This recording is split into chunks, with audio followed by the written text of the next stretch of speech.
intentionally, when I was pregnant, hid. Not because I was embarrassed, not because I didn't want anyone. Yes, we did keep it very private, but because it was a moment very sacred. I was growing a human inside of me. Kids are these.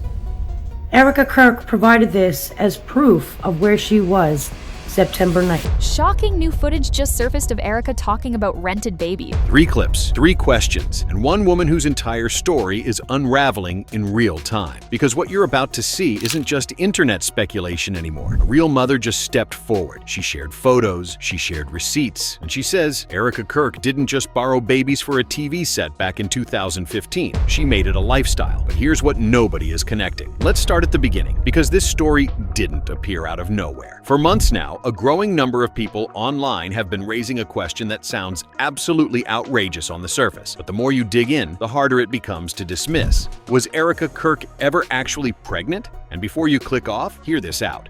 Because this isn't just anonymous comment section noise. This theory has receipts, contradictions, timestamps that don't line up. And now, a woman who says she is the actual mother of the children Erika has been parading in front of cameras. Let's set the foundation first, because context matters here. Erika Kirk rose to public prominence alongside her late husband, Charlie Kirk, one of the most visible figures in conservative political media. After Charlie's Erika stepped directly into the spotlight, taking over as CEO of Turning Point, doing interviews, building her own brand, and central to that brand, motherhood, traditional values, the idea that family is everything. But here's the uncomfortable truth underneath all of that. Nobody has ever actually seen Erika pregnant. Not once, not a single candid photo, not a baby shower, not a public appearance with a visible bump. In an era where every influencer, every public figure, every reality star documents every single moment of pregnancy, from the first trimester announcement to the hospital delivery room. Erika Kirk, a woman who was a former bikini model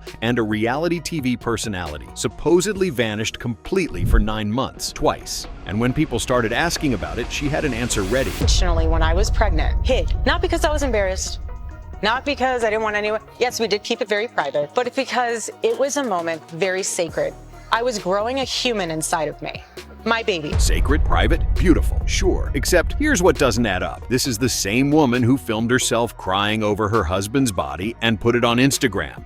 The same woman who sold merchandise at his funeral. The same woman who built a replica of the tent where Charlie was assassinated and charged people money to take selfies in front of it. Privacy? That word doesn't belong anywhere near Erika Kirk's personal brand. So the question isn't just, where are the pregnancy photos? The question is, why would a woman who profits from public grief, from trauma, from every visible moment of her personal life, suddenly go silent for 2 full pregnancies and leave absolutely zero trace? That inconsistency is where this whole story begins to crack open. Now let's talk about the video, the one that was never supposed to resurface. Back in 2015, before most people knew who Erika Kirk was, she was on a film set, shooting what appears to be a scene for some kind of TV project, and she posted about it with a caption. According to reports from the transcript, that caption read, "The perk of playing a young mom TV role, hourly baby rentals." Now, on its own, that could genuinely be innocent. Actors work with child wranglers. Babies get brought to sets. It's a whole thing in the industry. She may have simply been charmed by the babies she got to hold while playing a young mother on camera. But here's the problem. When that caption resurfaces now, in the middle of a mounting controversy about whether Erika Kirk ever gave birth, it doesn't read as innocent anymore. It reads as a blueprint, hourly baby rentals. Because what the internet is now alleging, and what a real mother is now reportedly corroborating, is that the children who have appeared in Erika Kirk's life, the ones she built her entire tradewife motherhood brand around, may not be hers at all. And this real mother? She didn't stay quiet. This is where the story stops being theory and starts being testimony. A woman came forward on camera and said that Erika Kirk did not just hire children for a TV role back in 2015. She says Erika forced her to hire out her children, that those children were then presented by Erika in photos and public appearances as if they were her own, that the same kids whose faces are carefully kept hidden, the same children who show up just enough to establish a narrative but never clearly enough to be verified. Those children belong to someone else, and she brought proof. Photos of her own children, side by side with the images Erika has used. Images that show the same faces, the same children, but with a different mother standing next to them. That mother is not Erika Kirk. Now, as with any allegation of this magnitude, It's important to be clear. This is a claim. This is one person's account. But when you stack it on top of everything else that has already been documented, it stops feeling like one person's claim. It starts feeling like the piece that completes the puzzle. Let's look at what was already in place before this woman ever came forward. The sonogram that doesn't add up. There is one ultrasound image that's been circulated as supposed proof of Erika's pregnancy. One in the entire documented record. And when people zoomed in on that sonogram, they found something strange. The name on it reads Erika France, not Erika Kirk. Now, Erika Kirk's maiden name is reportedly France, so on the surface, that's explainable. Except standard medical sonograms list the patient's name in last name, first name format. So it should read France, Erika, not Erika France. And there's something else missing: date of birth. On virtually every medical sonogram, the mother's date of birth appears directly under her name. That field is blank here. Is that conclusive proof of anything? No, but it's another thing that doesn't line up. And in a case full of things that don't line up, that matters. The photo that blew up the alibi. After commentator Candace Owens raised allegations that an eyewitness reportedly spotted Erika near Fort Wuka 2 days before Charlie's Turning Point released a photo to establish Erika's whereabouts. The photo allegedly showed her home with her children on September 8th. People zoomed in on the child in that photo. The boy appears to be approximately 3 or 4 years old. But based on the public timeline, Erika herself has stated Charlie's son was reportedly born in May of 2024. That would make the child roughly 16 months old at the time the photo was supposedly taken. There is just no way the child in that image is 16 months old, even if he's tall for his age. A 16-month-old does not look like a 3 or 4-year-old. Not even close. Not for any reason. So either the timeline Erika provided is wrong, or the child in that photo is not her son. Both of those possibilities are devastating to the official story. The son nobody talks about. Here's another thing that almost nobody noticed until people started paying closer attention. In interview after interview, Erika Kirk talks about her daughter. She speaks about telling her daughter stories about Daddy in heaven, about helping her daughter process grief, about what her daughter will carry forward. She was like, tell me about Daddy's day in heaven. So we talk about that at night. And then sometimes I'll say, well, tell me what you think he did in heaven today. And I just try to make it exciting, because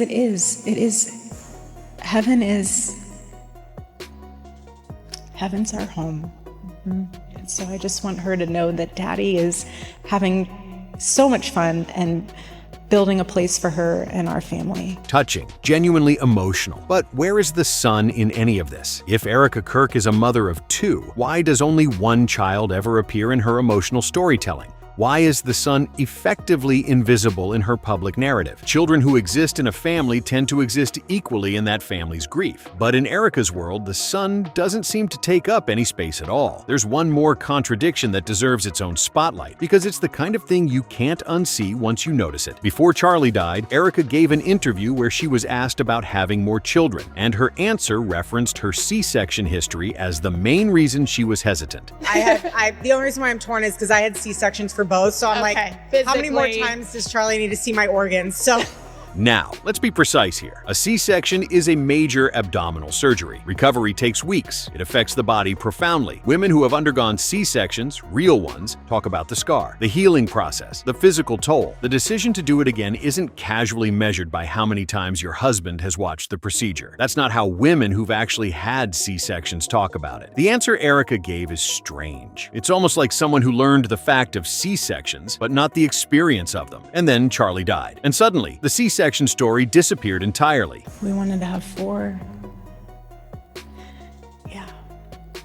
And I was praying to God that I was pregnant when he got murdered. Gone. The C-sections, the hesitation, the whole "how many times can Charlie see my organs" storyline. Replaced with "we always wanted 4." Which version is true? They can't both be. Let's zoom out for a second, because there's a bigger picture here that ties all of this together. Since Charlie's death, Erika Kirk hasn't just grieved. She's built an empire around that grief. She became CEO of Turning Point. She became a face of the conservative tradwife movement. And she has made motherhood the cornerstone of her entire entire public identity. She goes on tour telling young women to abandon their career ambitions. You can always have your career. Being able to have a family is a very limited, short window. She preaches sacrifice. She tells women that career can wait, but babies can't. And then she collects her CEO paycheck, books her next round of speaking engagements, travels constantly, and is almost never seen actually with the children she claims motivate everything she does. She has multiple degrees. She ran businesses before she ever met Charlie. She didn't get married or have kids until her 30s. And now she's the face of a movement that tells other women to do exactly the opposite of what she did. The hypocrisy would be one thing if the rest of the story held up, but the rest of the story doesn't hold up.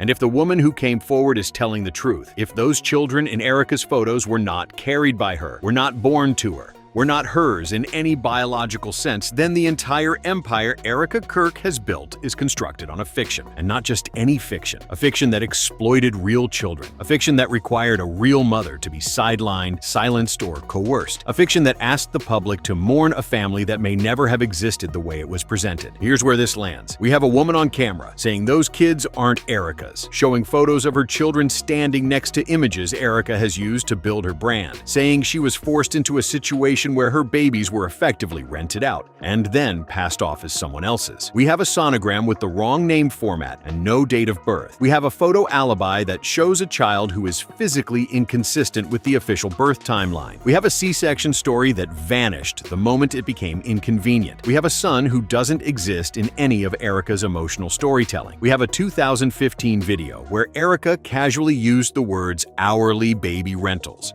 that has now resurfaced like it was always waiting to be found. And we have a woman who preaches the sacred nature of motherhood while operating in a way that looks less like a mother and more like a brand manager with children as props. Now, is this proven? Not legally, not yet. But the internet doesn't need a court verdict to notice that every single piece of the official story Erika Kirk has told the public has a crack in it. And now, for the first time, someone on the inside is saying out loud what thousands of people have been whispering. Those children weren't hers. They were borrowed. They were rented. They were a performance. And if that's true, then everything Erika Kirk has built, everything she has preached, and every dollar she has made off the image of a grieving conservative mother raising two beautiful children is built on a lie. Subscribe. You know where this story is going.